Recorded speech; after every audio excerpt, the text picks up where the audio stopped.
Shepherdstown this morning, and the Route 9 detour is annoying. Yeah. Oh, I think yeah. Anderson will do it. Ooh, we're live. Yeah, that's we did it. I know, it's always a huge accomplishment when we see that go on. It may or may not go out, but at least we're on. Yeah. Yeah. And I'll assume that Mike is getting this posted up to the Mosby Heritage Area page. Yeah, Andrea will share it to the Loudoun Museum, and then we can get going. Cool. Take it away, Travis. You want, Sure. or should we make small talk for a little longer? I don't know. We'll make small talk for another minute or so. Give people a chance to settle in. Does anyone have a favorite, like, true fact about the Revolutionary War? I don't know what that would be, but like a fun thing that seems mythic but is actually true. Oh man, that's actually we're all my brain is fried from writing about it's a challenge. Let's spend the next 30 minutes pondering. We'll circle back around at the end, maybe. Yeah. We'll be circle back people. Let's circle back. I am full of Revolutionary War facts, but I don't think our crowd really needs to be subjected to that tonight. Why not? This is a big moment. I was about to say, roll with it, Travis. And I know Stephanie is full of facts. I'm full of facts. I'm full of anti-facts, so. We all know what Anne-Marie is full of. Fun? Yeah. Beer soon? I matched my beer today. That came out meaner than I meant. I'm sorry. So. All right. Well, I think we're just about ready. So welcome everybody to tonight's edition of Historians on Tap. The topic tonight is founding falsehoods. We're going to take a look back at the Revolutionary War era. It's an incredibly important era in our nation's past, but it's an area that has been mythologized for generations. There's a lot of misconceptions, myths, a lot of facts going on there, things that are purported to be fact that might not necessarily be true. Some things have their root in truth. So we're going to talk about that, kind of pick it apart, and find the truth kind of buried under all of this. And so tonight, as our special guest, we have Stephanie Steele. She is the digital liaison for the humanities at the University of Southern Mississippi. Excellent Revolutionary War historian, one of my best friends. So great to have you, Stephanie. Stephanie, what will you be talking about tonight, and what are you drinking? So I'm not a beer person, which I know is strike number one against me, but I am a whiskey person. And this is Elijah Craig 18, because, go hard. So what I'm going to be talking about tonight, I am a Loyalist historian. I am at the tail end of my program at George Mason University, where I study Loyalists and loyalism in Revolutionary Virginia. And so I'm going to be talking about Loyalist and Patriot populations during the war, and how numbers don't mean anything depending on what year, what day you're talking about. So numbers mean jack. So great. All right, Joe, what do you have on tap tonight? Well, I wish I could have said numbers don't mean anything when I took the SATs and bombed them. Numbers, the points are made up, right? I did say that and bombed it. So exactly. Yeah. Man, missed opportunity for me. I am going to, I'm drinking Crazy Pills by Solace Brewing here in Loudoun, really good Pilsner. And I think that the Boston Tea Party is a bit overrated. So I'm going to refocus onto... Hot take. Oh, man, the alarm. I'm slow today. Where's my alarm?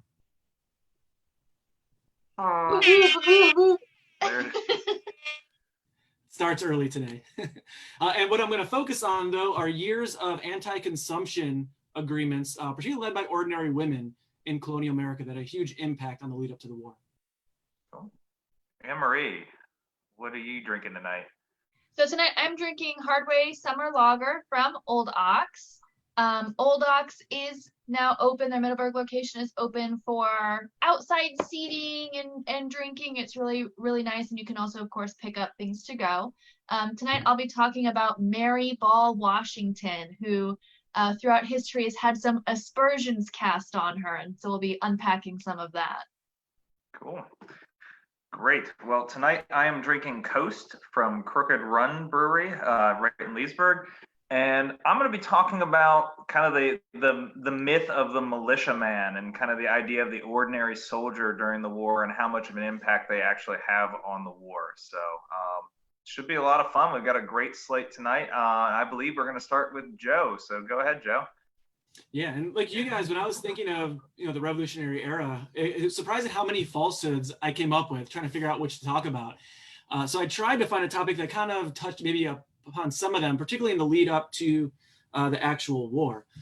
But to kind of just to give a precursor to some of the information about non-importation and tea that I want to get into, just a lead up to what's going on before the Revolution between the 7 Years' War and the American Revolution. Where out of the 7 Years' War in 1763, British Parliament needs to find more money to pay off for that war. And for a lot of people in England, they look at the colonies and they're seeing what gets referred to as an empire of goods, where colonials have a lot of imported products, imported outfits, imported tea and things that they're consuming. And it makes British Parliament, and justifiably so, think that they can, pay their fair share to help pay for costs of the French and Indian War. And it's these goods then, though, that lead to issues that really start to break apart colonists who want to be viewed more as Englishmen, not as Americans, to then actually leading to the Revolution. And there's multiple passages passed and acts passed to try to tax them, and then there's protests surrounding those.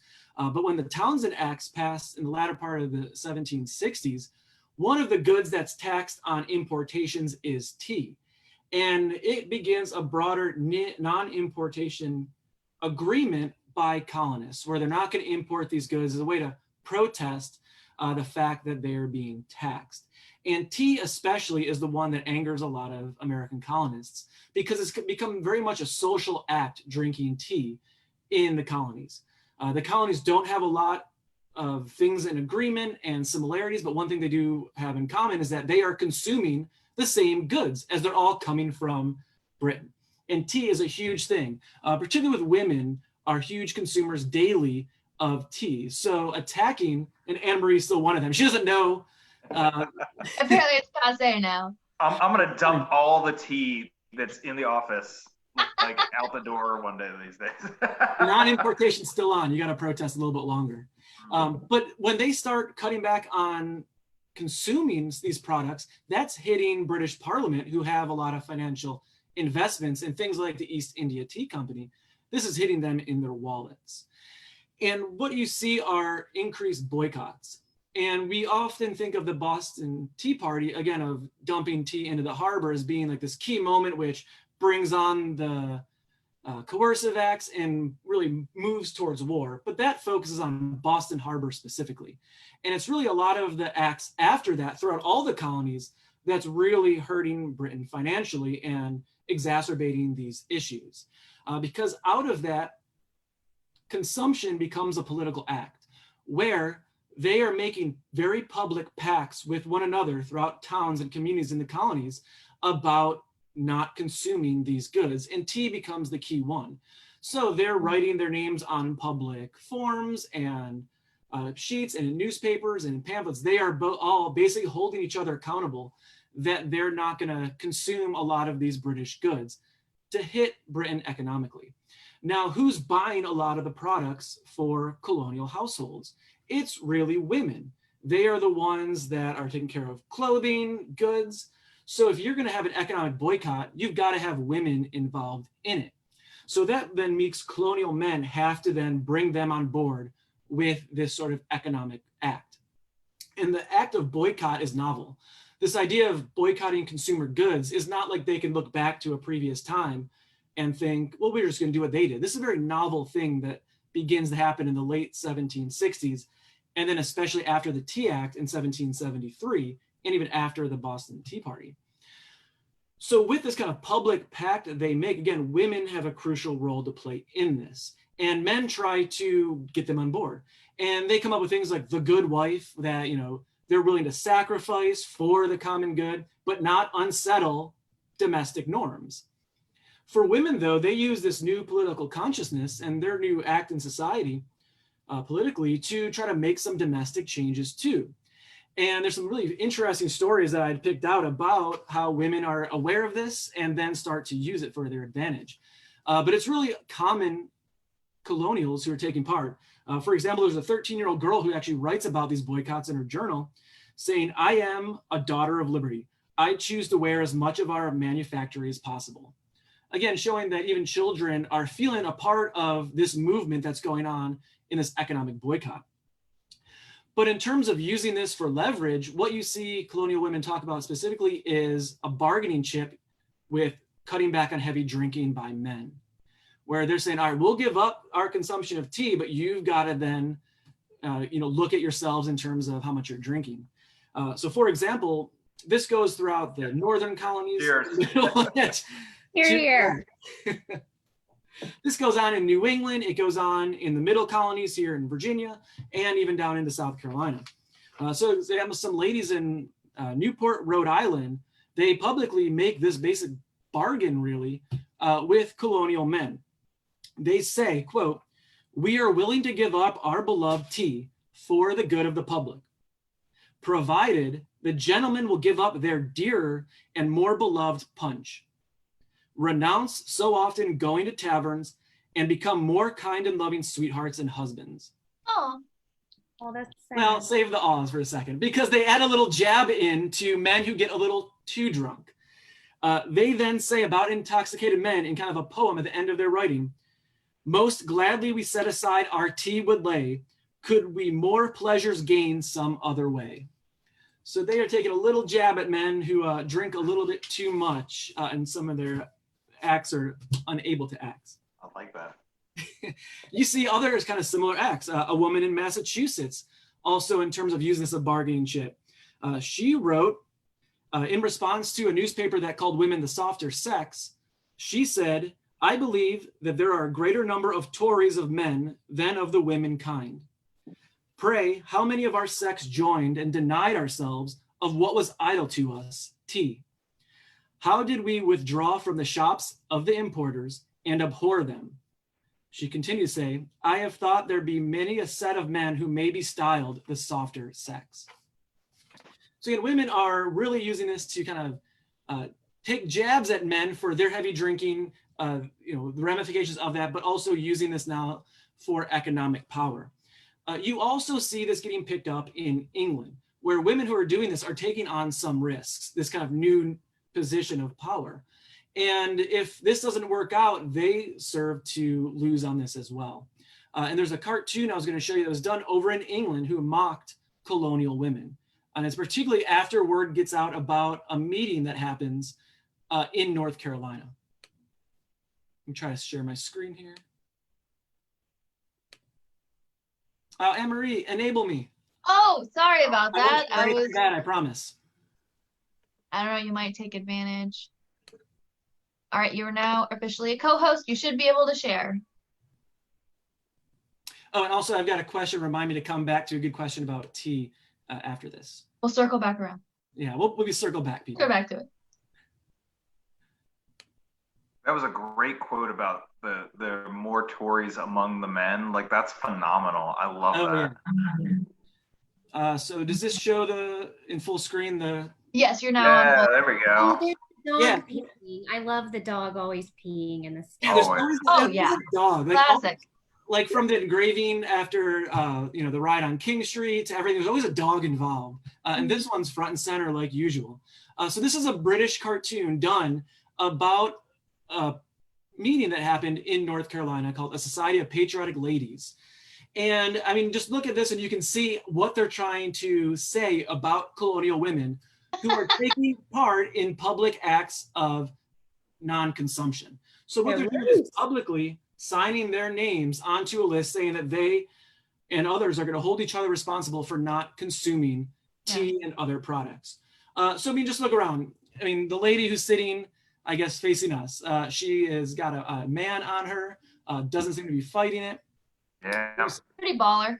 Yeah, you see a Like lot the of, lady directly behind her just chugging from the punch bowl, like, which kind of goes back to Directly what you from the mentioned about bowl. punch. Like, yeah. yeah, they're doing the same thing that they were then criticizing men for doing. I mean, you look in the far left, pouring booze into a hat. Look at the child itself. What that is signifying is that these women, by taking on this public role, are failing as mothers and of keepers of the house. Classic. Yeah, this child is like an African American woman back there, you know, maybe an enslaved woman back there. An enslaved person waiting on these women who are failing as mothers and as wives. And I mean, look at that child. Where's the mother? Where's your mother? Think of the children. Someone think of the children. And The poor dog. are very grotesque looking. Yeah, what's that, Stephanie? I said the women who aren't being loose in that picture are very grotesque looking. Yeah. Yeah, they're very manly looking. Like they've lost their feminine, you know. Absolutely. And the dog is peeing in the house. So, I mean, it's just chaos in this picture. Yeah. So again, that is really the risk that then women take by taking on this new active role. And you do see these acts, again, it's all throughout the colonies, where a lot of acts that people focus on are New England specific. This is going on in all the colonies. It happens here in Loudoun County, for example, too. In 1774, in July, for example, there is a rally on the courthouse to denounce what they call utterly repugnant to fundamental laws of justice, British Parliament acts. And they also form a committee of safety, which basically was meant to keep an eye on each other and make sure no one's violating this public pact of anti-consumption of British goods. So this is going on, again, multiple examples of it. But ultimately, when people think of the colonies, what's binding them together aren't some of these individual acts per se, but really these goods where there's totally different colonies. They don't have much interaction with each other, but what they do have are the same goods in their households because they're getting them from the same source.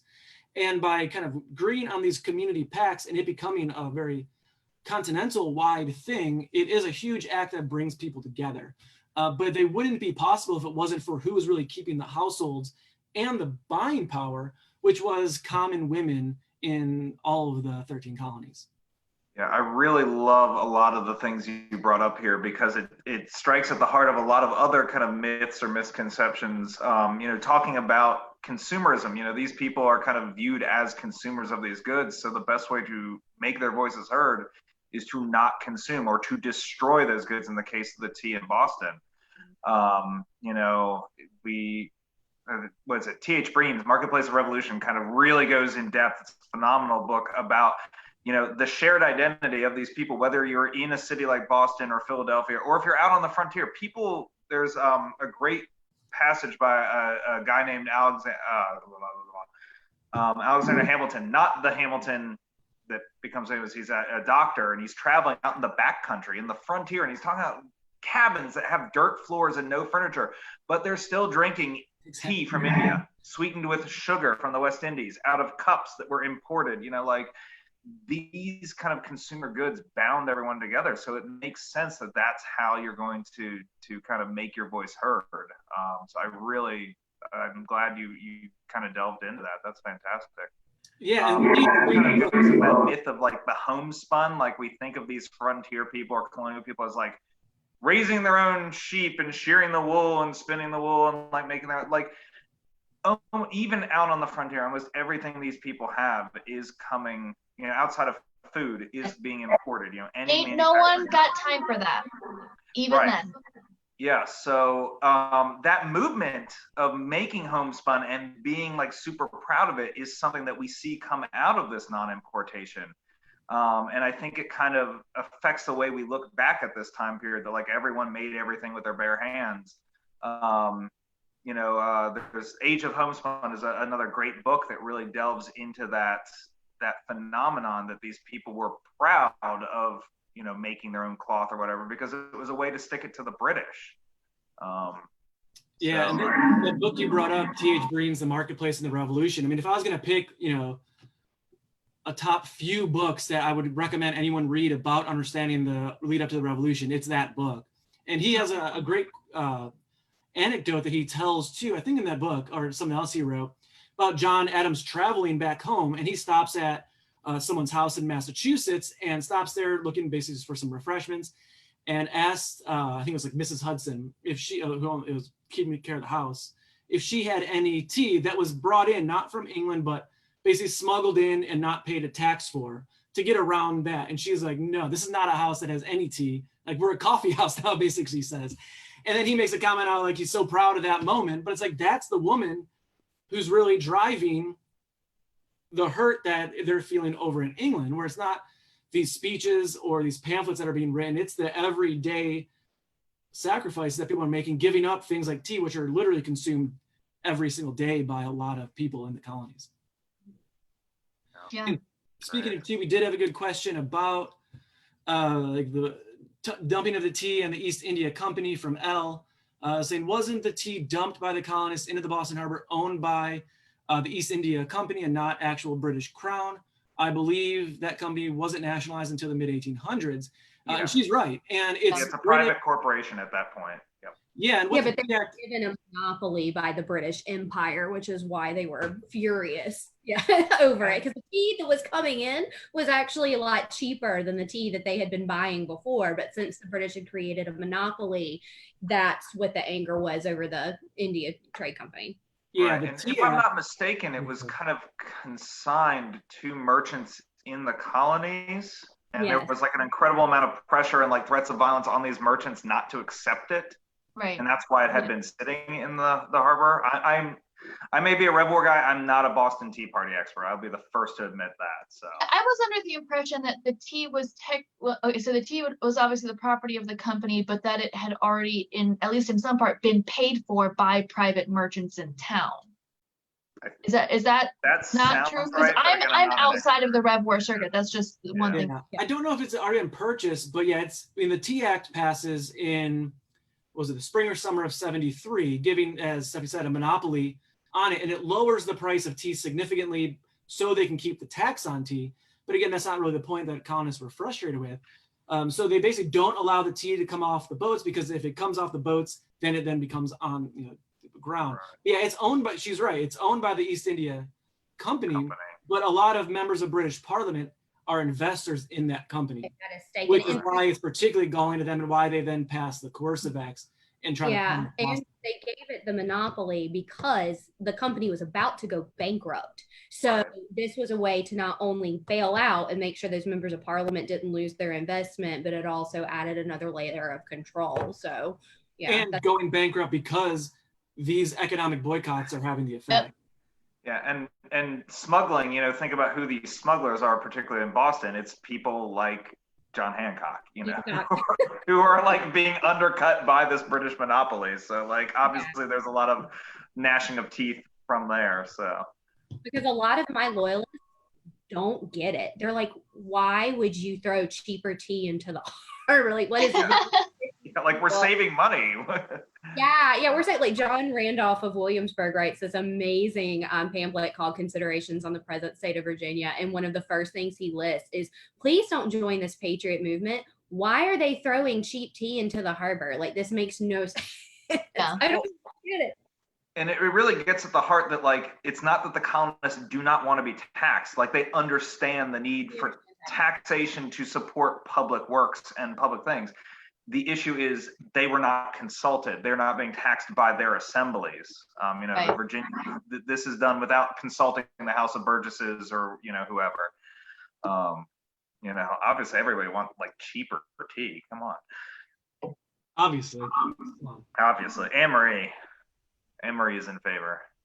I'm in favor of cheaper tea. I'm in favor of more expensive tea. I'm kind of an equal opportunity tea enthusiast. So, but actually, and you need a T-shirt that says. I need a T-shirt. So yeah, we could keep going. This could be the whole night. We could just switch it over. But one thing too that Joe's story brings up is something that I'm going to touch on too. And if we're ready, I'll kind of roll into it. Is this idea of Republican virtue, and national virtues, and how women either espouse that or they're dirty whores, just to put words out there. And so throughout history, not specific to the Revolutionary War, of course, but throughout history, there have been accusations that historians, or even just in popular memory, women get either painted as the Madonna or the whore, and this is something that we're pretty familiar with, whether you're in art history or, social history.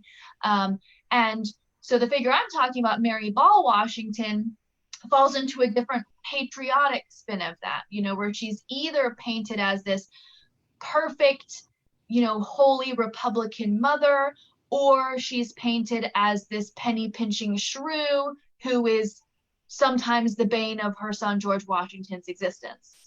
And so, of course, the woman behind this, we can only assume, is somewhere between these two extremes.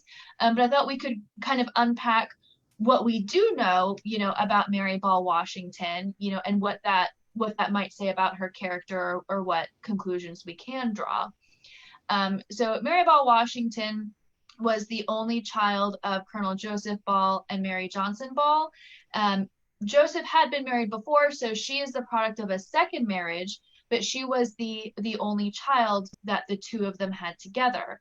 And by the time Mary is 11 years old, she's already an orphan. So her family is wealthy. She was born on an estate. She inherits land. She has money. She's still, upper class.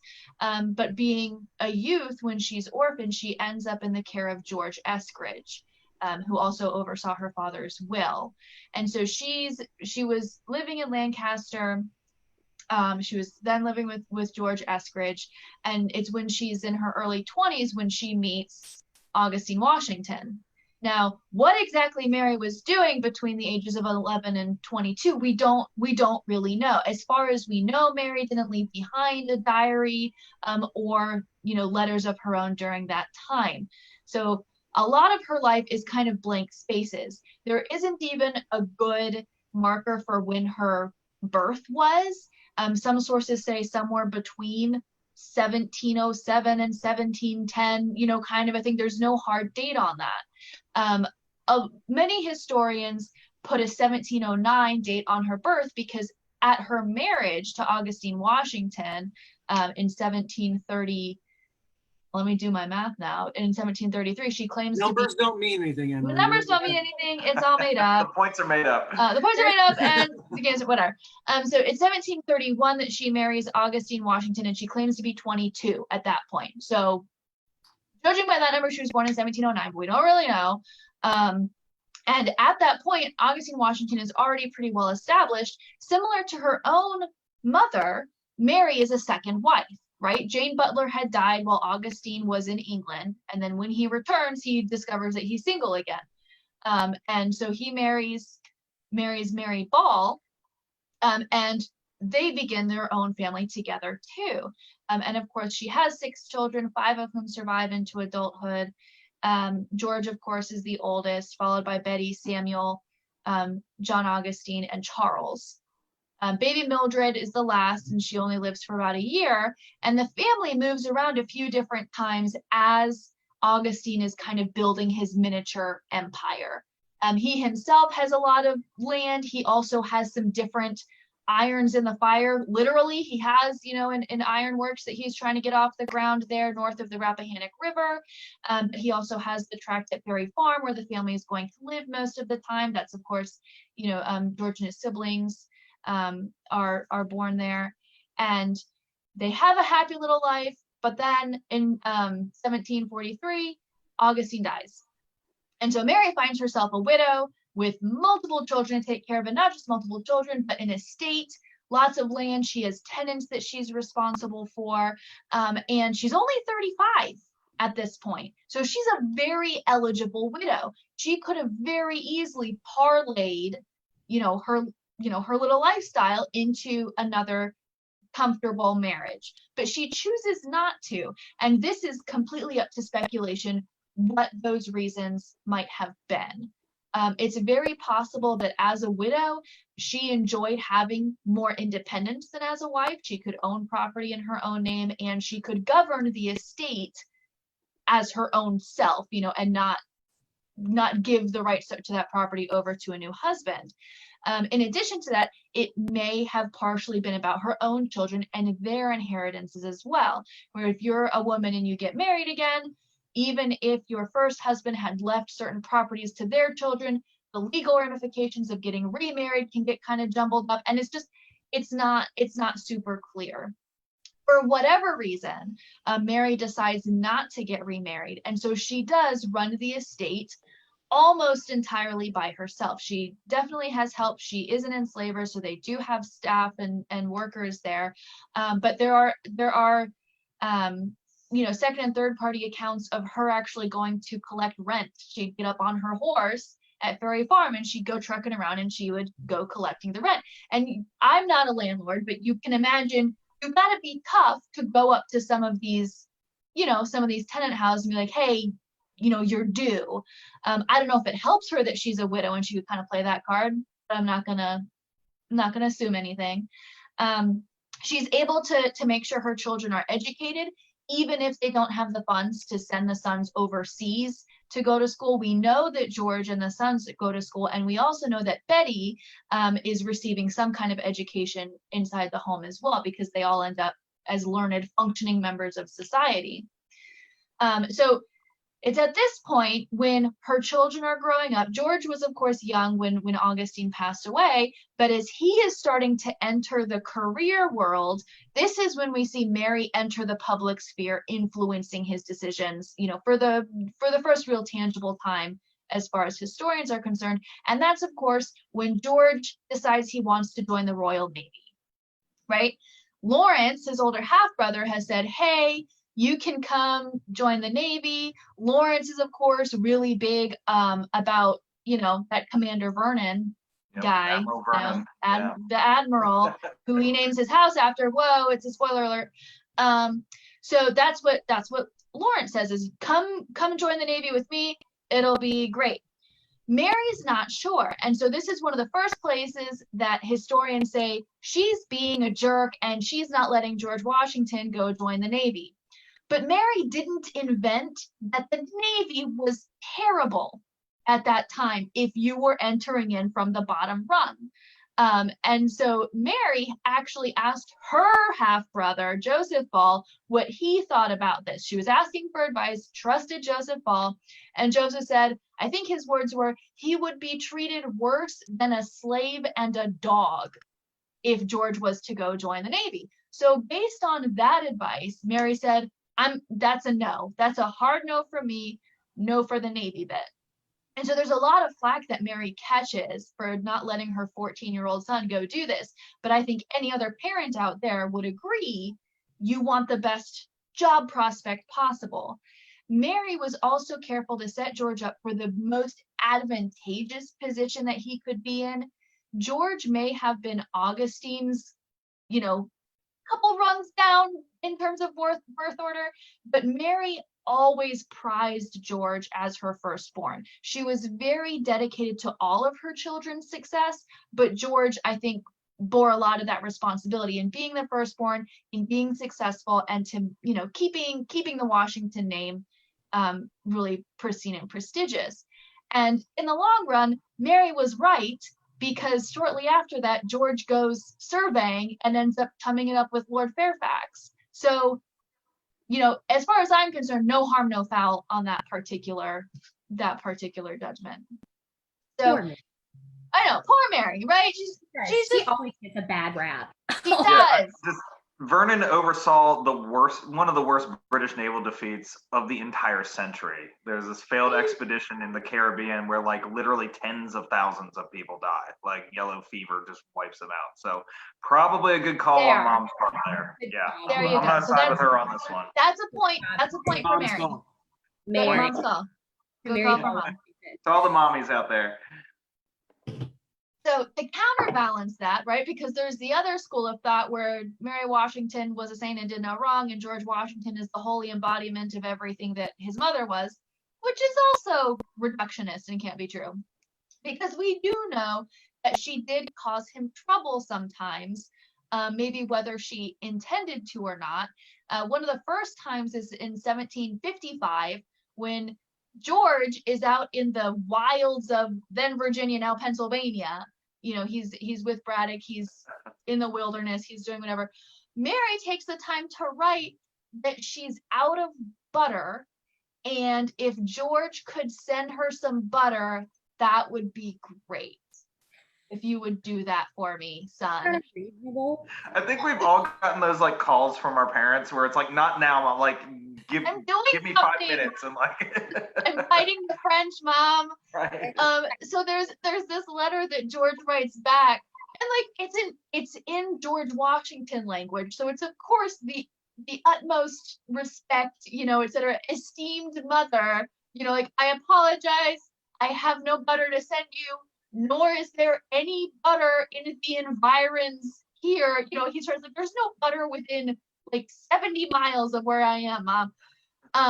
So that one I give as a point to like, okay, yeah, that was maybe unreasonable. It's but so that was normal. Yeah.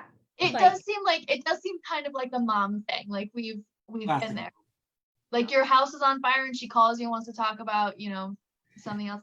And that's not the first time she does it either. So if we fast forward over time, Mary stays at Ferry Farm and she continues to run that situation. When George assumes majority and, you know, can inherit that property in his own right, he still like keeps Mary on. You know, Mary basically stays there. He's working, he's doing other things. So she's able to stay on at Ferry Farm. In 1772, he actually builds her a nice little house. You know, it starts off as a smaller house. He puts a nice addition onto it. It's only a couple blocks down from Betty's place. So she's right by her daughter. Charles has a spot, you know, a couple blocks down the other way in Fredericksburg.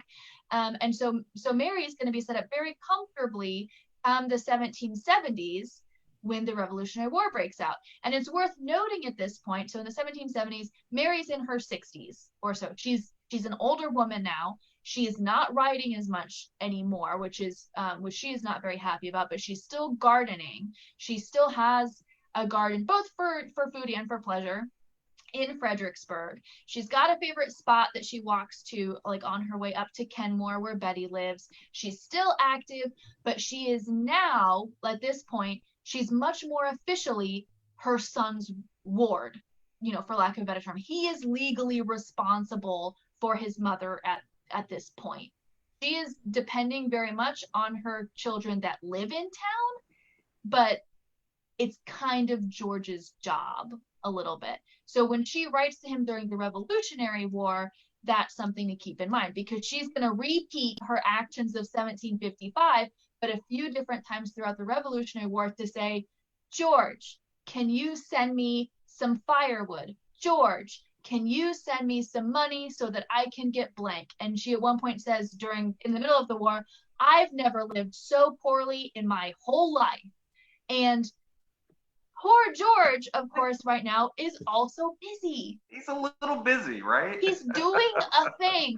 He's a little bit doing a thing.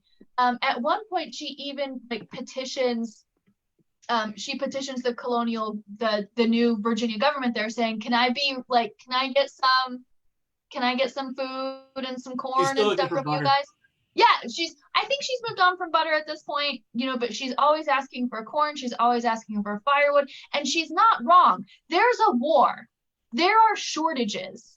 If Mary is saying that she's never lived this poorly or this frugally in her life, I'm inclined to believe her. You know, there's no reason why that may not be the case.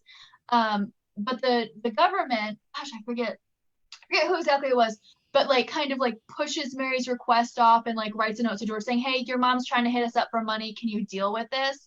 And he writes, you can feel the like embarrassment.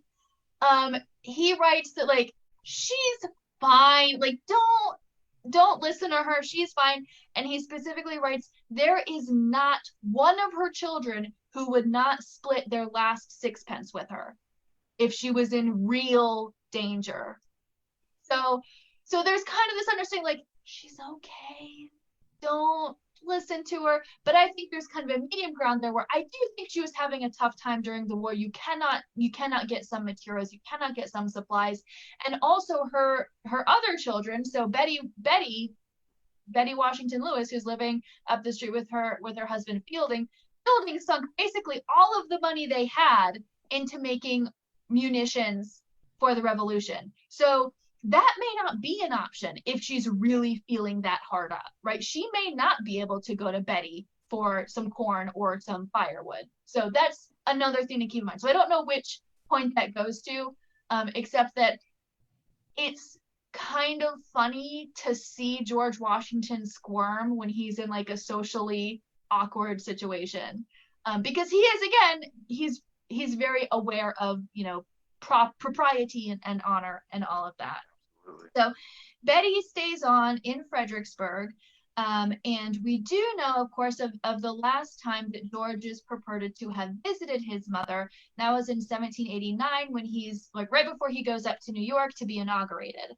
And he makes time to go to Fredericksburg to see his mother. And this is one of those mythologized scenes, right? This is one of the few things that we have illustrations about from the life of Mary. You know, she had no portraits painted of her. We don't have any actual representations of her, but there are these beautiful scenes of an old lady laying her hand on George's head, and a former, you know, I think it's a cousin of George's, is with him on this visit. And later the cousin says, she said all these beautiful things. She said, George, go and live out your destiny and this beautiful thing that the country has won from you, and you've got my eternal blood. Like lots of things were apparently, allegedly said, but we can't say for sure, except to know that Mary did, in some capacity, give George her blessing.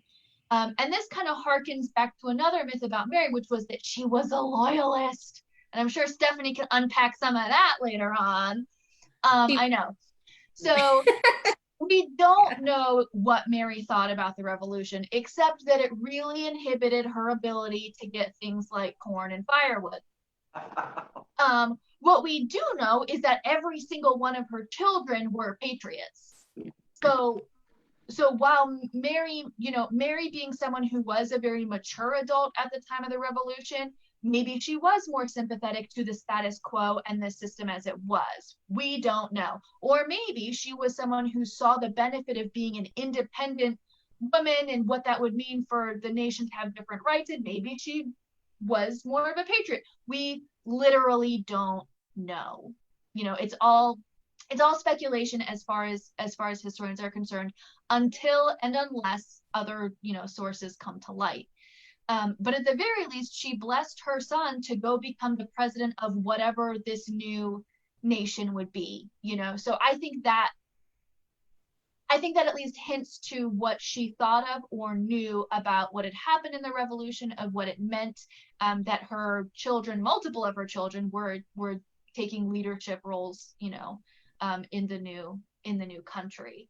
And I guess my favorite piece of information about Mary is something that was actually said of her when the family was living together at Ferry Farm. And that was by cousin Lawrence Washington, who often visited the family, would stay summers with them. Travis is nodding, he might know this quote. And he said literally, I was more afraid of her than my own mother, being like, she may have ruled her family with an iron fist. He said, I was more afraid of her than my own mother, but she awed me in the midst of her kindness, for she was truly kind. And that's a direct quote about Mary, one of the few direct quotes actually telling us something about Mary and her personality. And in my mind, that is the fairest assessment of who this person might have been. You also look at the kind of person that we know her children were. You know, George is notorious for being a stickler for propriety and kind of a penny pincher, right? So it's not too far of a stretch to think that maybe those are traits that were influenced from his mother, you know, that were either inherited or taught, or, you know, somewhere in between that. And we can see that in a critical light, or we could see it in one that is, yeah, apples don't fall far from the tree kind of a thing. Cherries don't fall far from the, you know, coins don't fall far from the Potomac. And let's get some Parson Weems up in here. So that's kind of my takeaway. Mary passed away only a few months after her son was inaugurated. She died in August of 1789. She had been suffering for a long time from breast cancer. And so she passed away relatively peacefully and was buried up at Meditation Rock, which is a place that she would often go to. And again, a lot of people said she prayed every day for the revolution. We don't know, but she did like to go up there and meditate and have her thoughts to herself, whatever they were. It's interesting that in 1833, they started to erect a monument to her there at Meditation Rock, but the project kind of fell by the wayside until, the very end of the 19th century, when finally, an obelisk was erected there for her. So you can, I should give a caveat here that I did used to work for the Mary Washington House in Fredericksburg. So here's my little sales pitch. You can still visit the Mary Washington House in downtown Fredericksburg, where Mary lived from 1772 to 1789. Shout out to Ann Darren and the rest of the folks at the Washington Heritage Museums who oversee that site.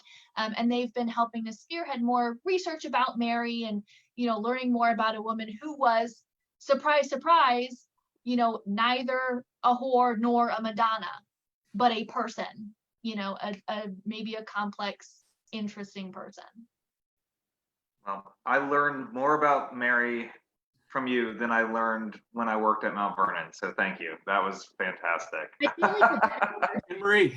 I do. I feel like a better person for knowing more about Mary. Yeah. She was an interest, and like it's so hard because you think about all of the individuals that we learn about in history versus the number of people who actually existed on this earth in history, and so Mary is one of those interesting characters who she exists right on the cusp of being really well documented, or at least more documented than others. So it's hard not to paint her as a secondary character who is one-dimensional, right? George Washington, who we've made into who did all of these amazing things, but who we've made into this big, partially mythologized character, and then his mother, we want to paint as either being perfect. Oh no, the storm's kicking in. I was about to say, That's it. That's all I got. Did we have any questions coming in? We didn't hear your last comment. I think this is we all have like various thunderstorms around where we are cut out for a second, and like you're like take home point. It was like I'm gonna make a big point, and then you cut out. Yeah. Oh God, she's starting like that. no, come back. Okay, I can see you guys. You're back. You're good. Okay, You're good, back. good. So I just picture Mary Washington like moments before George like goes and like addresses the nation, being like, George, where's the corn? George, the butter. I'm also I'm so curious too, because there are plenty of little quirks that we know about George, like how he would stand up. He'd get to mealtime 5 minutes early, and if you didn't come in time, that's it. He's gonna sit down anyways. Like I'm so curious if little like household rules like that were at all influenced by his upbringing, by his childhood, and we don't know. Is the Mary Washington House in Fredericksburg, is that attached to the college, or is that like run as like its own nonprofit, or is it connected with some of the other sites there? Correct. So the Mary Washington House is operated by Washington Heritage Museums, which also operates the Rising Sun Tavern, which was Charles's, house for a while. Also the Hugh Mercer Apothecary Shop. Shout out Third Virginia. Yes. to Travis's Third Virginia. To the Third Virginia. Yeah. And they also own the St. James House, which is another historic house that is only open like a couple times a year for tours and things. So they're their own organization, but they manage, several properties there. They work closely with the university for historic preservation and cool things like that, but they're their own nonprofit. Cool. And Kenmore is a site as well, correct? Kenmore is owned by the George Washington Foundation, which operates both Kenmore and Ferry Farm now. So that's a whole other, pocket of really cool, historians and organizations down there in Fredericksburg that are dedicated to not just the history in Fredericksburg, but also George Washington and his family, etc. Because I think most of the people here watching appreciate this, but there were more Washingtons than just George, and like there's some cool stories attached to all of them. I'm a big fan of Lawrence Washington. He's pretty cool, dude. No, I actually got the chance to visit Ferry Farm for the first time back in February and was really impressed with the site. They do a lot of really neat stuff there. So.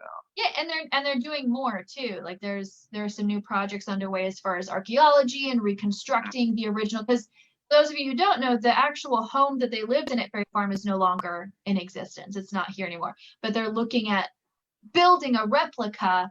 Like here's the original foundation. They're going to build a replica like over here, so you can still see, you can experience both. As I think they're planning. Travis, correct me if I'm wrong. You've been there more recently. Yeah, I believe so. When I was there, they were showing off some of the archaeological work they were doing. So very, very cool stuff. So yeah, that's my sales pitch for Fredericksburg. That's my sales pitch for Mary Washington. You can also find out more about Washington's connection to our area through the Mosby Heritage Area website. So there's our plug in there that I'll just put into. All right, Stephanie, give us the other perspective. We've heard a lot about patriots and non-importation and all that. About my nasty loyalists. I always feel like right. I'm opening myself up for so much scrutiny. Although I've been studying loyalism in Virginia for almost 10 years now, and I still haven't gotten too many threats. So who knows? Who knows how that would go. However, one of the things that I wanted to discuss tonight about kind of founding myths is the idea of populations. How many loyalists versus how many patriots versus how many neutralists existed during the war. I know Mount Vernon, quite a few, like probably 2 or 3 years ago, came up with an updated number. I know because it went throughout like wildfire throughout Twitter of how many loyalists there were versus patriots. However, the most referred to statistic actually comes from Robert Calhoun, who is a loyalist historian. He's actually considered the father of my historiography because in the 1960s, when no one would touch the subject of loyalism, he was the person who decided, oh, hell no, we're going to talk about this. But even he, in the 1960s, came up with this really pitiful number for loyalists. He said it was between 15 and 20% loyalists in colonial America, about 40 to 45% patriot, and everyone else is neutralist. However, anytime we see statistics like that, I'm always just completely wowed how there's no asterisk that has like about 6 paragraphs long about, okay, how did you come to this conclusion? Now, let me tell you what, Mount Vernon and also Robert Calhoun, those are forces to be reckoned with. They're just not putting up silly statistics up for you. There was a lot of research that went behind it. However, there's not a ton of explanation that goes into it. I'm not here tonight to necessarily argue that there were more loyalists than patriots in the Revolution.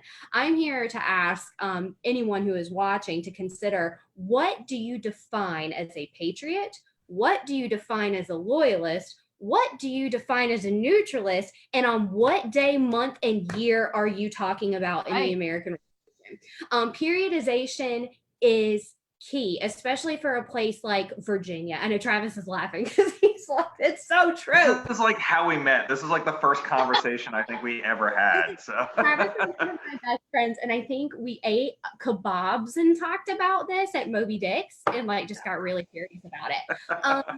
So one of the reasons why we attribute such a small number to loyalists is based off of the Loyalist Claims Commission, which is almost before even the war ended. It officially starts after the Treaty of Paris.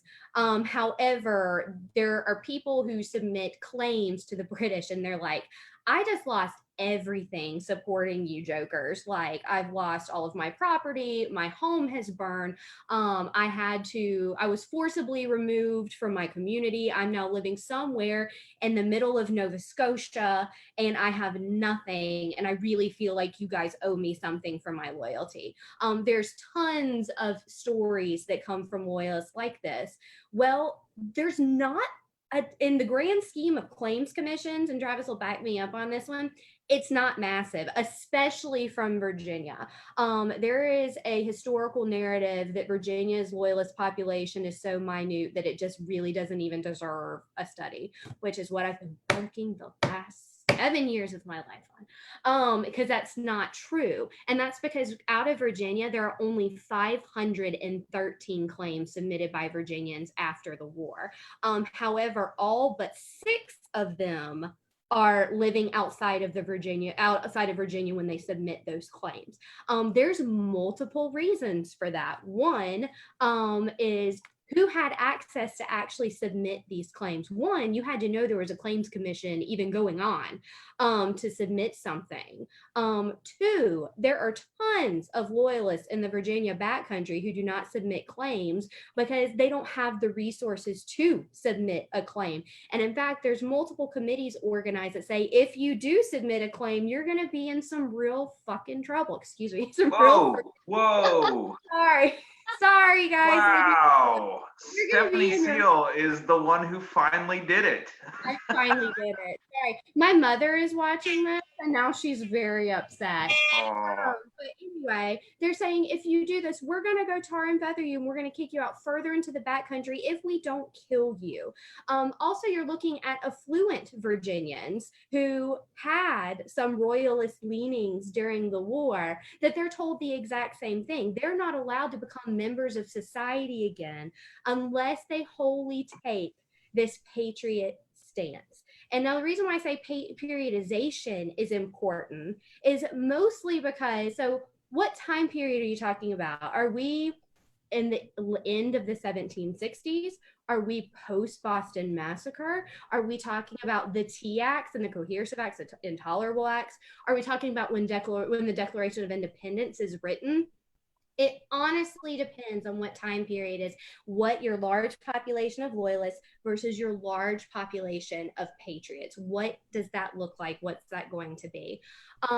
Another thing about that is throughout the war, British occupation and American occupation have a lot to do with who comes out as a patriot versus who comes out a loyal. I know I saw just Travis. Valley Forge is probably the most famous narrative of this because you have in Philadelphia, the British Army is occupying at the time, and people who were once supplying the American Army are now trying to marry off their daughters to British officers.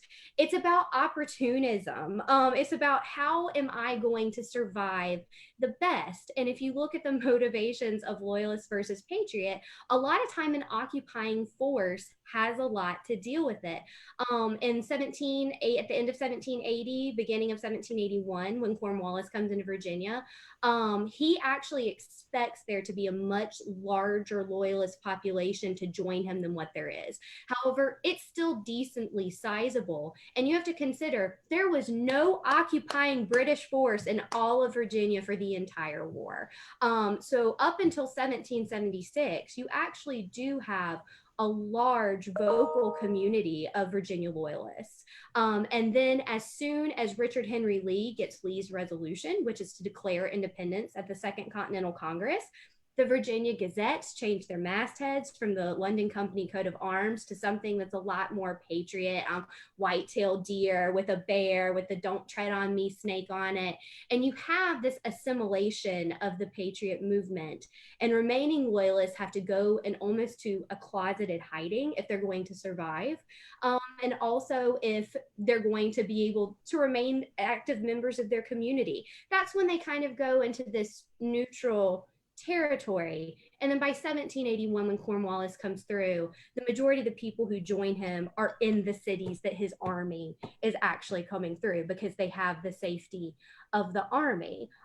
So when you're kind of looking at your numbers and your statistics, you can't prove anything. And also, one thing that Travis and I have talked about a lot is the ability to change your mind, not just with an occupying army.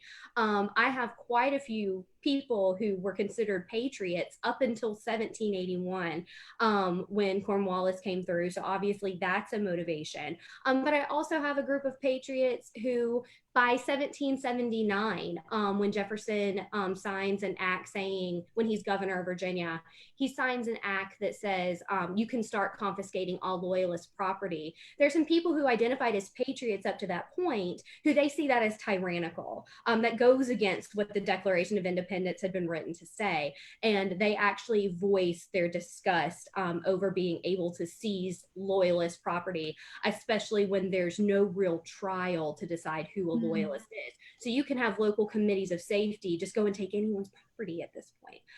So there's lots of different types of motivation that goes into, are you a Loyalist now, or are you a Loyalist at the end of the war? And the numbers that we get are almost completely at the end of the war and who had access to submit a claim. So does that make sense? That's my famous line after I say anything. Does that make sense? No, absolutely. Does that make sense? Does that make sense? I mean, I think a lot of that reaches back to, people who study loyalists, we talk about active loyalism and passive loyalism. Like, what is, active loyalism? You're joining the British Army, you're actually like taking up arms, versus, someone who just doesn't support what, the Continental Congress is doing. You're not paying your taxes or whatever. Right.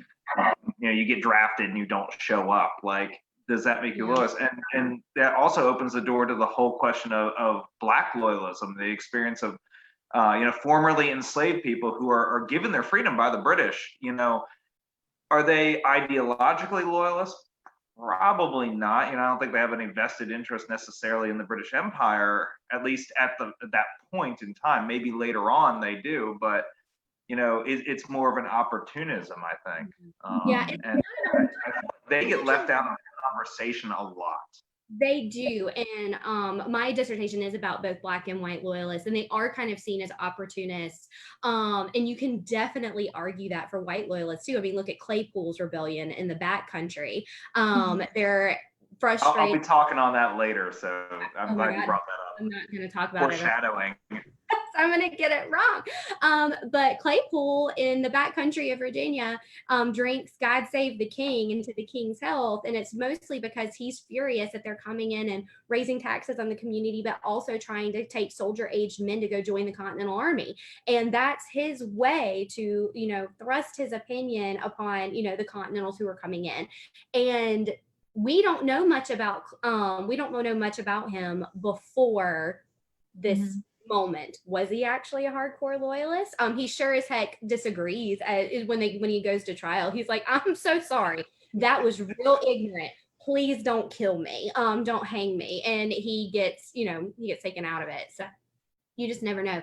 But one thing on the Black loyalists that's actually really interesting, Alan Taylor, when he published his book a few years ago called The Eternal Enemy, he has a very small, it doesn't even fill a page, but it talks about this very interesting conspiracy among the enslaved community that plantation owners had actually fought against this idea of mass emancipation. There's a rumor spread around among, especially in South Carolina, that the king and parliament had actually advocated for freeing all slaves in North America.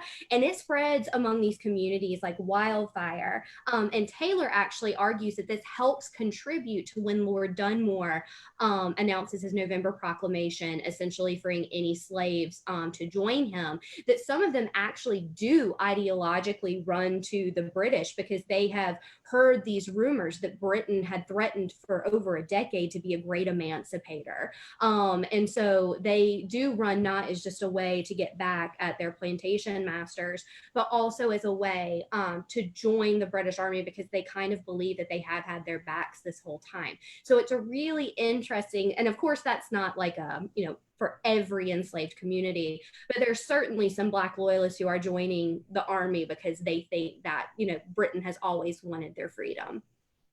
I'm also curious about, I was just going to say, I'm also curious about, you already alluded to this point, the idea that affluent members of society are under a lot of social pressure to be like, oh no, I believed in liberty the whole time, I was always a patriot. But there are at least a couple of the more well-to-do, I think, who they just kind of fly under the radar and don't say anything publicly either way, and one good example of this I would think would be Lord Fairfax, who is still living in Virginia all through the Revolution and who keeps getting a free pass, by the Virginians. We're like, you're okay, even though he's literally a British peer living among them. Yeah, and he also gets a pass because of his associations with Washington. Yep. Yeah, because he's Washington's BFF at this point, and Washington even is still corresponding and talking with Lord Fairfax. So Lord Fairfax is very protected during this time period. I mean, he's listed as a loyalist in the Loyalist claim. The whole Fairfax family actually files Loyalist claims, and so he doesn't necessarily identify as a loyalist, but he sees destruction of his property under the guise of loyalism. So it really is an interesting situation. I mean, there's probably the most famous example was Rhys Isaac published his incredible book, Landon Carter's Uneasy Kingdom. Of there's so many plantation owners. Oh gosh, if I have a son, I'm naming him Rhys. Like I just love Rhys. But at the same time, like you have this planter elite who they're not so sure they want to join this yeoman revolution, because the yeoman class is really what's pushing the revolution across the colonies, much less in Virginia. And they're very hesitant to go. And they are kind of, William Byrd III is also in that category too. Yeah, absolutely. Good point. He has sons on both sides. He's got one son in the British Army and another son in the American Army, which that son, Otway, was actually in the British Navy and dumped his commission.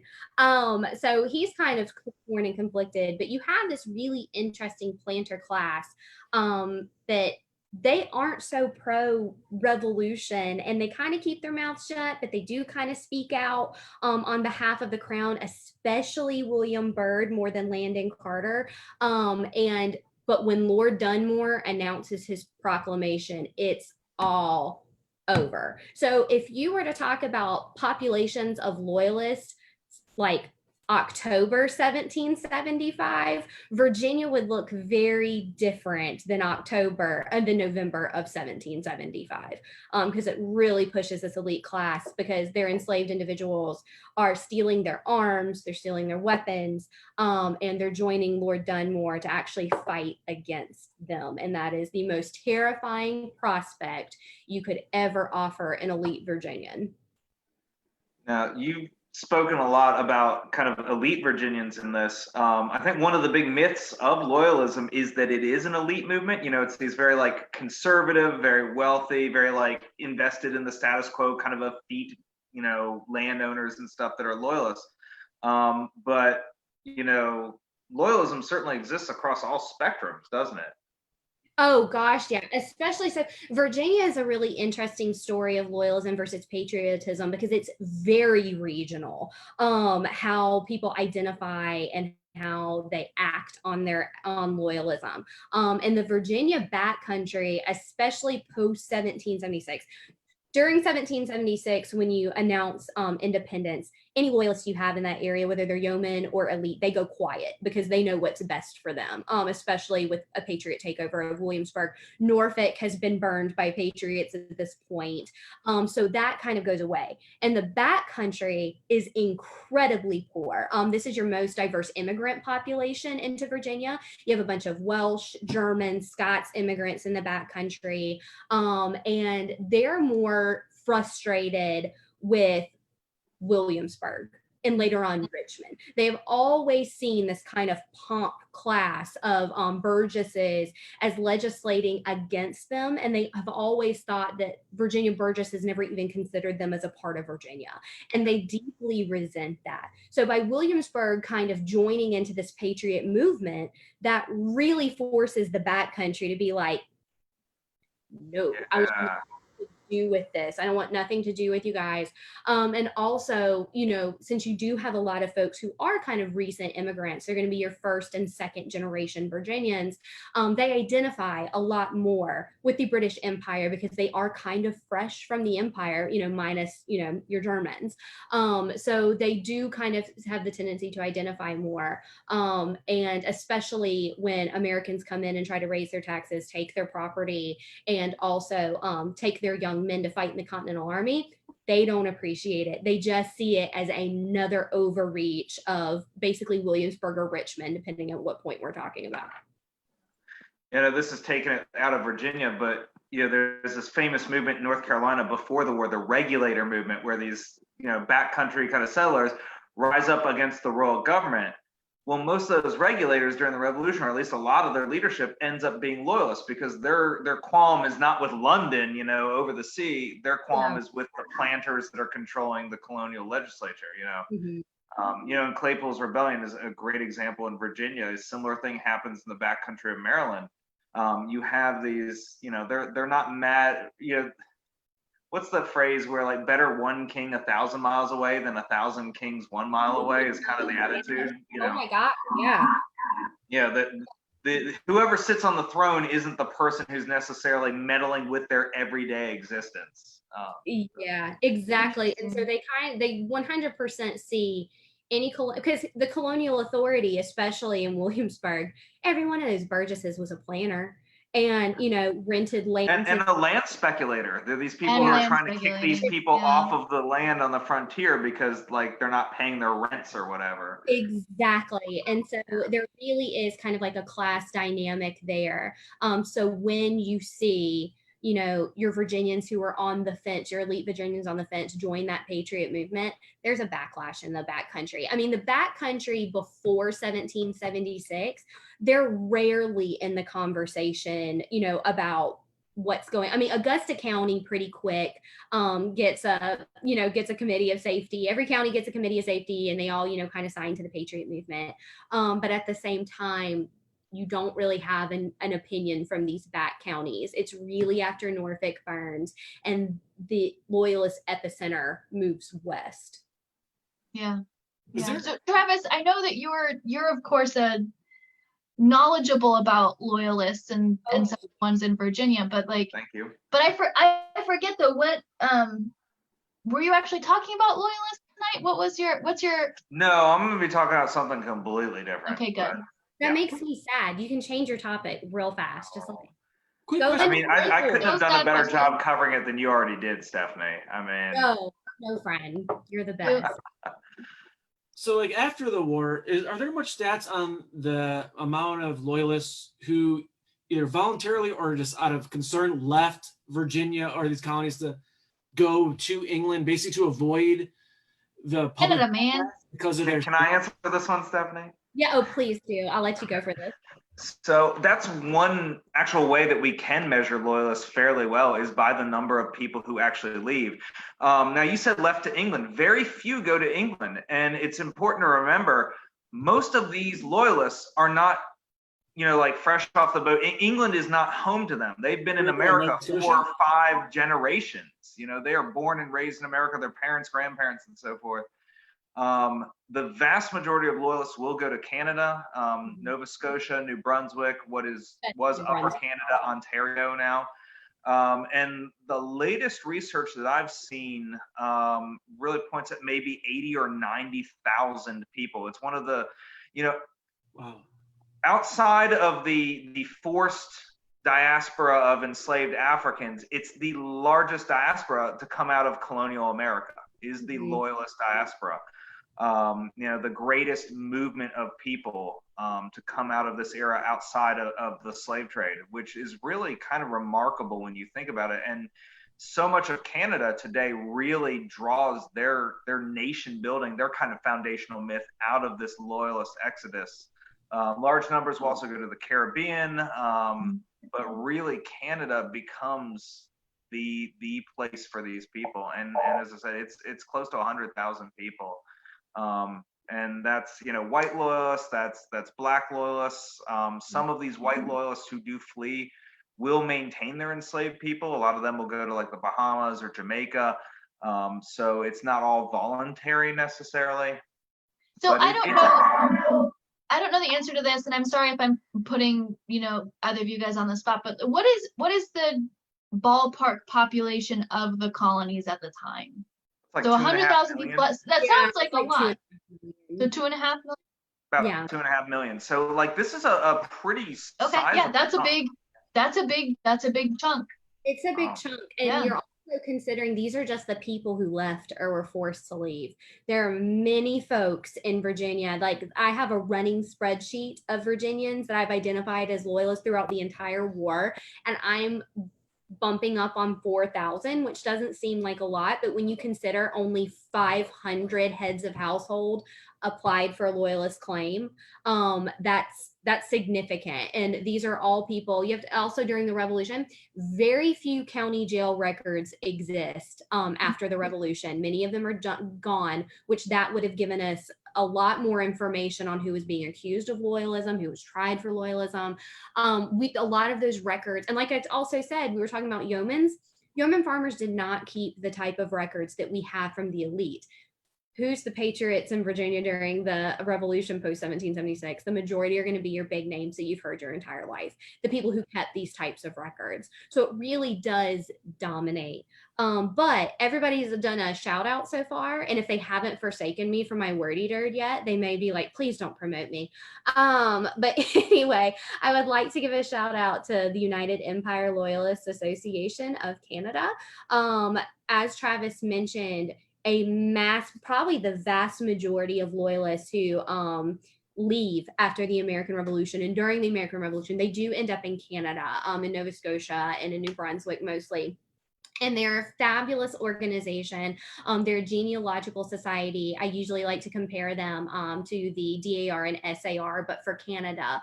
And one of the myths that we have in America is we see loyalists as victims, but we also see them as losers. And in Canada, that is not the narrative that loyalists have at all. They're seen as heroes. They're seen almost the way we would recognize Jamestown and Plymouth, because they really create these societies, especially like there's a really interesting parallel with a harsh winter in New Brunswick where so many people die. And this organization has done a fantastic job of really trying to, transform the way people in the United States think of that loyalist narrative. And I really appreciate them. They also gave me an amazing scholarship. So plug there. If you're a student who wants to study loyalism, please look at your local UELAC chapter and see what they can do for you. Well, cheers to that. Yeah, cheers. Yeah. If they haven't forsaken me.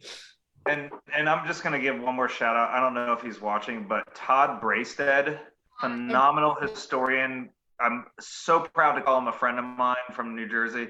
He is like the person who has studied loyalism back when it was not cool. It was not a good subject to study. He runs a great site, Royal Provincial. Just Google that and you'll find it. Tremendous amount of information on all this stuff. One of the He's so free with information, so free with his research. He does a tremendous job. So just wanted to give him a shout out. Exactly. Yeah, I've never met him personally, but I know my research would not be where it is without some of the things that he's published and put online and offered resources to. So he's one of those historians who I don't think his praises are never sung as loudly as here to Todd Braystead. Well, I don't have a whole lot of time left. That was such a great conversation. I'm not going to fault you at all because I love talking about this stuff. But I wanted to talk about kind of one of America's foundational myths, and that's the idea of the militiamen. If you go to Lexington, Massachusetts, you're going to see a statue of the Minuteman, a guy who's left his plow behind, picked up his rifle, and kind of single-handedly won the Revolutionary War. And if we actually look at the role of the militia in the 18th century, if we look at the way that they behave during the war, the way that they're used during the war, what we find is that they play an integral role. I don't want to disparage that. They play an integral role in the success of the revolutionary movement, but maybe not necessarily in the way people think. This idea of the citizen soldier is such a powerful part of the American narrative. And it's very important for centuries even to today. But I think it's a very misunderstood narrative. And so I just wanted to talk about that briefly. But in order to talk about that, we really have to understand what a militia is in the 18th century. Nowadays, when we think of a militia, we think of just a bunch of people who share maybe a similar political belief, who get together, they arm themselves. That is not a militia in any sort of historical sense. The militia in the 18th century is an arm of the government. When they say well-regulated, it is regulated by the laws of the colony, or later on after the revolution, by the state. And this is a really important concept. You know, the militia exists because of this long-standing American and going back British fear of a standing army. There is a thought in British political thought that kind of gets transferred to the colonies, that if you have a standing professional army like France or like Prussia or like Austria or like Russia, then they can use that army to, you know, dictate to the citizens, to oppress the citizens. And that's, you know, you look at the British Army in the Revolution. The British Army is one of the smallest armies in Europe when the Revolution kicks off, and it's for this reason. British people do not trust this, and Americans take this idea to the next level. You know, almost every colony has a legally bound militia. Typically, it's you know, every man above a certain age, every free man, I should say. You know, enslaved people are excluded. There are exceptions to who can serve, but you're expected to show up with a weapon a few times a year, practice being a soldier, and then you would be called out in the case of an emergency. This is a really, as we're going to find out, it may prevent the government from oppressing the people, but when it comes to actually fighting a long-term war, an 8-year-long war, it's not going to necessarily be the best system.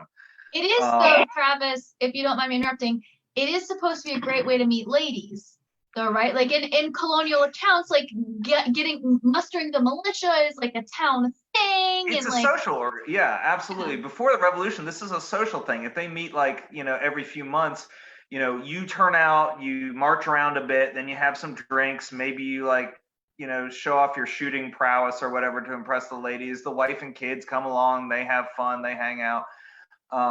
Militias vary greatly in quality and discipline before the Revolution. If you look at New England on the verge of the Revolution, these guys have been radicalized. They have been preparing for this moment for years. They have been arming themselves to an extent that other militias have not been. If you look, one of the best sources we have on this, a lot of these militia rolls show like who actually shows up with their weapons, because you get fined if you didn't show up or if you didn't show up with a weapon. In New England, the rate of people bringing weapons is like 90%. In Virginia, that number is going to be far, far lower. In some counties in the Tidewater or out on the frontier, you're looking at like 50, 60, 70%. Here in Loudoun County, actually, it's like low. It's like below 20% of people actually show up with weapons, which again speaks to the fact that Loudoun in 1770 is not the frontier. You know, it hasn't been the frontier for a generation or two. You know, these are established farmers. They're not hunting. They're not shooting, you know. Well, it's interesting with Loudoun, not to interrupt you, but like Loudoun also is producing some of the most per county soldiers to the Continental Army. Very good point. And I was going to touch on that in a little bit, but since you brought it up now, yeah, one of the things you see in Virginia is actually Virginia's trying to arm Continental regiments. And so what they will do is they will start buying weapons off of private citizens to arm them. They leave a lot of the weapons in the Tidewater because the British could come by Navy anytime and attack the Tidewater. They leave a lot of the weapons out on the frontier because they're under the threat of Native Americans. Here in the Piedmont, the threat is not as dire. So a lot of this area, the weapons get bought up. You know, Loudoun has the largest militia in Virginia during the Revolutionary War in terms of people. But in terms of actually arming them, it's pretty pathetic. There's a great firsthand quote from Nicholas Creswell, this British guy who's here in Leesburg. He writes in October of 1776, quote, "General muster of the county militia in town. About 600 men appeared underarmed with tobacco sticks." So these guys are literally marching around with like tobacco sticks, like garden stakes, essentially. You know, the Loudoun militia, and this is something that, you know, we'll see in other militias, gets called up several times during the war, but not necessarily for combat duty. Mm-hmm. And this is something that I really want to touch on. If you have soldiers that, and I'm not talking about the New Englanders who have been preparing for this for years. They formed the core of the Continental Army initially in 75 and 76. New Jersey, a place that has been basically plunged into civil war, their militia is going to perform just as well as any regular soldier just because of sheer experience.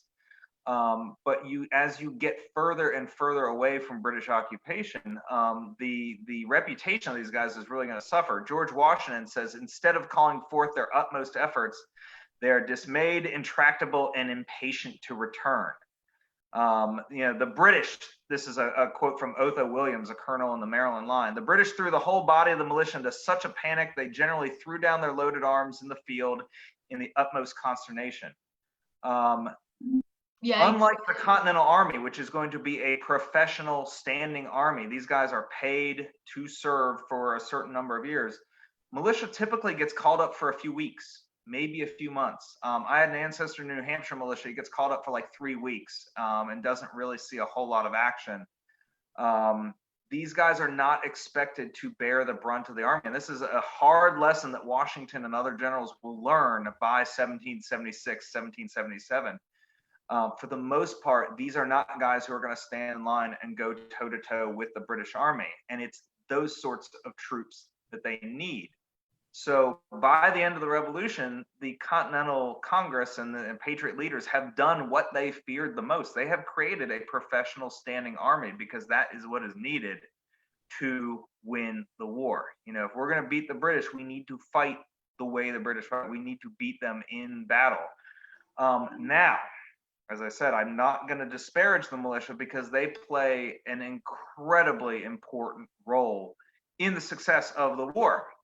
They might not be there on the front lines necessarily winning battles against the British. They do at Lexington and Concord because they outnumber the British like 2-1 by the end of the day. They just swarm them. You're going to see battles like that down in South Carolina, the Battle of Huck's Defeat, where they call it the day that reigned militia because so many of these guys come out of the woodwork and just overwhelm the British. You are going to see situations like what you see in New Jersey, the forage wars, where small British patrols are going to be overwhelmed by large numbers of militia. They're also going to be incredibly important when it comes to social control.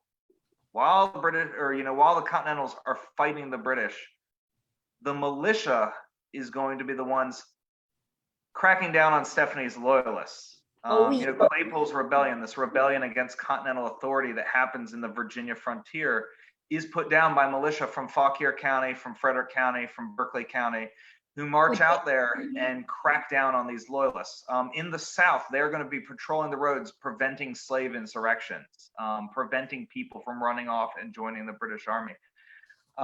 They are going to keep the interior of the American colonies functioning so that the Continental Army, with militia, is going to be able to maintain itself in the field. And I think that is really the most important contribution of the militia during the Revolution. They are going to fight and win plenty of battles. I don't want to make it come across. I mean, you look at battles like Kings Mountain and stuff where, especially in the South, Southern militia is going to fight Loyalist militias to the absolutely, it's a war to the knife. It is a war to the death for these people against their neighbors. They are going to play an important role, but not necessarily. I don't want people to walk away thinking that, every farmer in America just picked up a gun and walked off and beat the British. And was a hero, yeah. And was a hero. It took a contribution on multiple levels. The front line, you have the professional soldiers in the Continental Army, which, unlike the militia, are poor, they're landless, they're jobless. These are guys who are really represent the people who don't have a future in this society necessarily. They don't own their own shops and farms and things. They're fighting for a better future. They're fighting for that land bounty. They're fighting for decent pay. They're going to be the professionals. The militia is going to augment them either in battle by increasing their numbers, providing manpower, or most importantly, being back home, rounding up supplies, rounding up money, suppressing Loyalists, suppressing slave insurrection. That is really I think, the legacy of the militia. Now, the legacy of the militia extends even further if we want to move forward in time. That fear of a standing army is going to haunt the American military establishment really until the Cold War. If you look at every single war that we get involved in from 1783 up to, like I said, the Cold War, you're going to see a standing army that is very small and very unprepared for the task before them. You look at the War of 1812, we're like, oh, we're just going to rely on a militia, it'll protect us from the British. And we suffer for many years because of that. When the Civil War begins, the standing army is minuscule. It's what, like, Joe, like 17,000 people, 16,000 men, something like that? Yeah, I mean, we could go to a whole thing about the debate over standing armies and what to do to protect yourself, but avoid it. I mean, I'm sure you're about to get to it. I mean, before World War I, it's like 120,000 people. It's like nothing. Compared to even World War II, you think about the millions of men who have to be drafted in order to support that war effort. And again, it plays out on the battlefield. The first few battles that the American army engages in the Second World War, you look at like the North Africa campaign, Kasserine Pass, like American troops kind of get the short end of that. And it takes a while for us to kind of figure out how we're going to prosecute this war and get these guys transitioned from civilian life to military life. And that is a tradition that really dates back to the Revolution, and to even before the Revolution. So sure. So we do have a question, because we're running out of time. Like, we know, like, yeah. Loudoun produced the most militia. Do we know which county in Virginia produced the most Continental soldiers? I couldn't tell you off the top of my head. All I know is that it's the militia. I don't know about the Continental. Yeah, I mean, most of the soldiers from this area who enter Continental service end up in the 3rd Virginia Regiment, which is one of the hardest fighting regiments of the war. Virginia is very, very interesting because basically the entire Virginia line gets captured in 1780 during the Siege of Charleston. And so Virginia is forced to kind of scramble and try to rebuild that almost from nothing. Virginia, like many states, will actually employ what's called a levy system where, militia service is compulsory. If you don't go when the militia tells you to go, like, you get fined, you get jail time, like there's penalty. It's kind of like the 18th century version of jury duty, I guess. It's or national guard duty. Yeah, the government forces you to do this. So what happens when a lot of these Continental regiments get depleted is they will actually pull levies from the militia. They'll basically draft men and say, cool, you're a Continental for 6 months or 9 months or 18 months or whatever. Virginia is going to rely on that, as are a lot of New Jersey relies on it pretty heavily. Other colonies will do the same. So as far as which county supplied the most, I couldn't tell you. I can tell you the Loudoun militia gets called out to dig entrenchments at Yorktown, but they get there so late that they basically escort prisoners back. Loudoun doesn't get called out for Claypool's rebellion, but like Fauquier does. Some of the surrounding counties did. Yeah. I really so correct me if I'm misunderstanding the hypotheticals here. So you're living in Loudoun, Fauquier, one of these Piedmont counties. The government comes along and offers to buy your gun, right, to supply the Continental Army. Then you join the militia, but you don't have your weapon. But then you get scooped up to be a Continental soldier, and they give you a gun, right? Like, and the odds of like getting your own gun back or getting paid to get your own gun back that they already paid you for in the first place, like, that's just a funny concept. I've never thought about that before.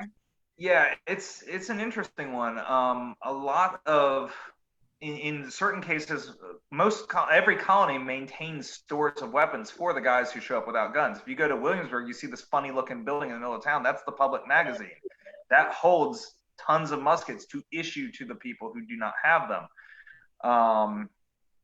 Yeah, sometimes those don't come back, which is a problem. A lot of colonies find out that things tend to walk when you issue them out. I know in the case of guys that are levied, you actually get extra pay if you bring your own gun, because that's one less thing that the government has to supply you with. So. Well, I know we're about out of time. Are there any parting shots about falsehoods or any of that? Well, honestly, I have like so many I was gonna think of. Like Travis, you mentioned a point that's like, it's not even just revolution, but just in falsehoods. Like the idea of a standing army is so feared for so long. For the majority of American history, it's seen as the biggest threat to America. Mm-hmm. And I don't think people realize that goes well into the 20th century. Yeah. Yeah, I mean, something I briefly, I could give a whole thing on misconceptions of the British Army. You know, we always hear this thing about the British are the biggest army or the best army in the world during the Revolution. The British Standing Army, when the Revolution starts, is like 16 or 17. It's like about the same size as the American Army when the Civil War starts. You know, it's like 16,000 men, which, you know, the French have a standing army of like 200,000 men. Like, it is not even close. And even in Europe, it's a professional army. It's an exceptionally good army, but it is tiny. You know, you don't need a huge army when you're an island. You can have a huge navy. And, you know, there's a great quote, Elbridge Gerry, who's a member of the Continental Congress and, you know, big mover and shaker, the Constitutional Convention. I'm gonna butcher the exact quote, but he actually makes this kind of lewd comment where, like, he's like, basically a standing army is like having this is not what he says, but a member, you know, a large member. He's like, it ensures domestic tranquility, but it also invites foreign adventures or something along those lines, where, like, basically having a big army is a good way to get in trouble overseas. Quote. I like that. Yeah.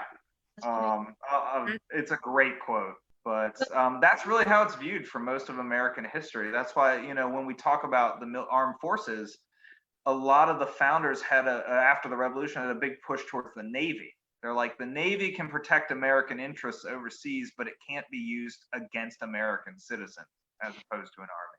Is that I'm gonna make a bad pun here that I'm not actually gonna say because it's a little naughty, but isn't that what Roosevelt said, is to speak softly but carry a big a big standing army, a big standing army? Isn't that what he said? Yep. Any questions? I know we've really gone on. The last one we've got in was about the amount of Continental, particularly for Virginia. So we got all the questions. Yeah. Well, I will learned not a lot. claim to be an expert, so yeah. Yeah, there's a lot more we can cover. We kind of just barely scratched the surface on this. We'll have to revisit Revolutionary America again. Yeah, and again, we take requests. So if we got like halfway down a topic that you guys want to know more about, you know, leave it in the comments, and we'd love to, you know, explore more. This whole program is kind of about rabbit holes. You know, some we intend to go down, and others that, you know, that come up as we go. So let us know if something sparks your interest. We're here to talk about what you want to know. And we'll be doing this, you know, every Thursday in June. You know, and then we're gonna see what people want to hear after that too, and what we can do, and hopefully start doing a hybrid or even get back to doing these in person as well. But anything going on tomorrow with the Mosby Heritage Area? Yes, we are doing our Live at 5 program, 5 p.m. I will be talking with Dr. George Oberle and Dr. Cynthia Kerner, both of George Mason University. Yeah, Stephanie is clapping. It's my advice. I got to thank you for the hookup on that one. They have done a tremendous amount of research into the Mason family manuscripts there, and specifically with the Masons who lived in Loudoun County at Selma and Raspberry Plain, and kind of reconstructing what Loudoun County looked like in the years after the Revolutionary War based on these records. So it should be a really fascinating conversation. Awesome. Cool. Phenomenal research, guys. I can vouch for it just because I was there when they were doing a lot of it, and the stuff that they've been able to dig up on Thompson Mason, who's the Mason not many people talk about, especially since he represents Loudoun. I mean, yeah, tune into that. That's going to be awesome. It's going to be some juicy stuff, I'm sure. Oh, yeah. If you want some juicy 18th century gossip, that's going to be a good one. Well, what about you guys, Joe, at Loudoun Museum? Yeah, so tomorrow we've got our next blog posting, and if you're interested in historic photographs and how to preserve those in your own home, you know, this blog's for you, and we're going to look at some then and now photos of Purcellville. Very cool. Stephanie, thank you so much. It's been such a pleasure having you on tonight. I miss Loudoun so much. So this was actually very nice for me to get to see you guys and to talk about some of my history. So people in Mississippi don't care about my Virginia Loyalists as much. So thank you. I really appreciate it. Okay, well, Right. all right. We can sign All off. right. Yeah, we'll sign off with a toast. Yeah. Thanks, everybody. Have a good Happy See you guys Thursday. next Thursday.